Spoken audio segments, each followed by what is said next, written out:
So as I was telling you in other historical videos, in the 1980s, I was still doing bilateral nasal specific techniques as a specialty, and I was working closely with J.R. Stober. During that time, in the late 80s, we had a falling out because I continued to change the treatment because I was trying to improve it because there were deficiencies in the treatment. This made J.R. Stober upset with me, and finally, the last time that I spoke to him, he came up to me in a 1989 American Association of Naturopathic Physicians convention and came up to me and said, "I just have one thing to say to you." And I said, "How about hello, I haven't talked to you in a long time." He said, "No, the one thing I have to say to you is just ease up. You're going to ruin a perfectly wonderful therapy."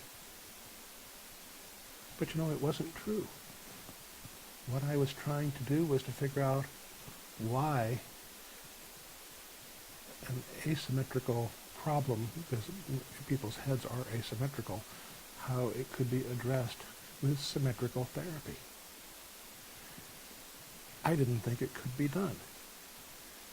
What I had been trained, in physics classes and so forth, whenever you had wave phenomena that you wanted to even out, you would counter it with the opposite.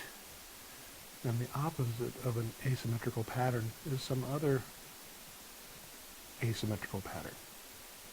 So it added a layer of complexity that the bilateral nasal specific treatment program, which was always the same symmetrical treatment pattern regardless of how a person displayed, that was a doomed prospect from the beginning.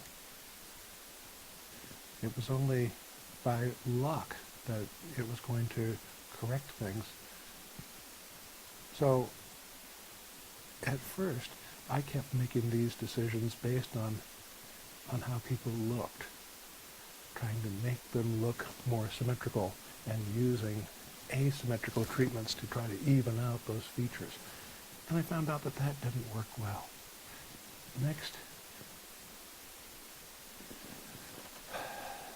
First it was visual.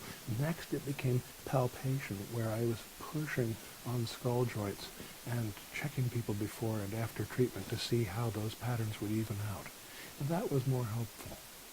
But even though I got results that way, I had great difficulty teaching other people how to get those kinds of results. I was then hired to speak to a group at the Summit Conference on Chronic Fatigue. And while I was there, I met Lowell Gene Ward is what he went by. He was a chiropractor from Long Beach, California, and he developed a pattern of treatment called spinal stressology. And after he heard me speak and watched me work, he came up to me and said, "I know more about your work than you do." And I accepted that as a possibility.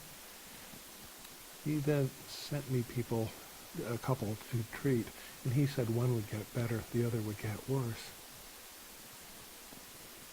And then I treated them with my protocol, and they were being monitored by a spinal stressology chiropractor who was in the Seattle area.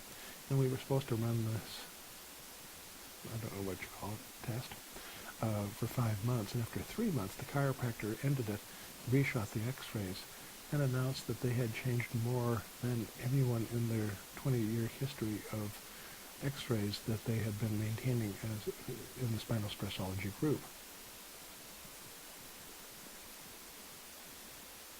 Well, the wards cut me off at that point, and I didn't ever speak with them again. And that same couple of patients later caught Gene Ward using their x-rays and showing the massive improvement that they had with their x-rays as proving the benefits of spinal stressology, even though they had had treatment with me and I didn't use spinal stressology techniques.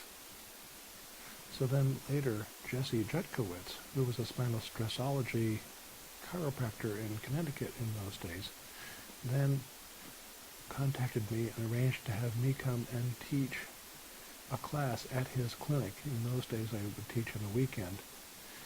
And while I was there, I showed him my palpation techniques, and we tried the reflex testing that the spinal stressologists used, except we used my palpation points as test points. And the spinal stressologist regarded these different places that they would push on the body, and then they would watch for subtle changes in the tilt of the occipital bone, and how they would interpret that tilt was based on X-ray findings about the positioning of the pelvis when a person was seated.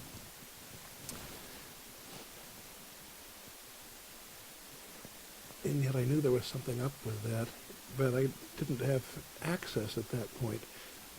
I had had my license removed by the state of Washington for performing vitamin B12 injections, and I was traveling around the country performing treatments,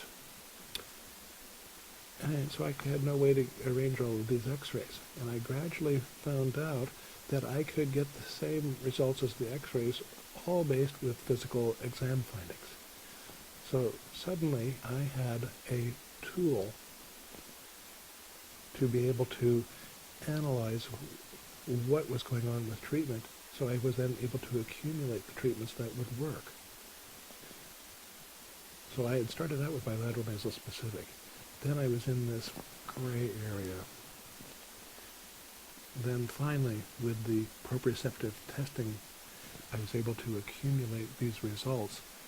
And so then my friends Ginger and Daniel Matreau and I went out to dinner one evening, and I don't think that we were drinking, or if so, not very much, but we were having a really good time making up all these different names, and finally hit on the name NeuroCranial Restructuring. And that seemed like the perfect name. So I named the therapy that in 1995.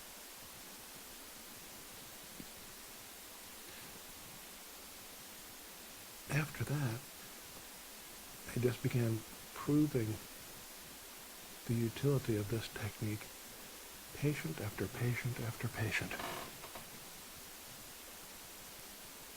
And those results kept people coming back for more.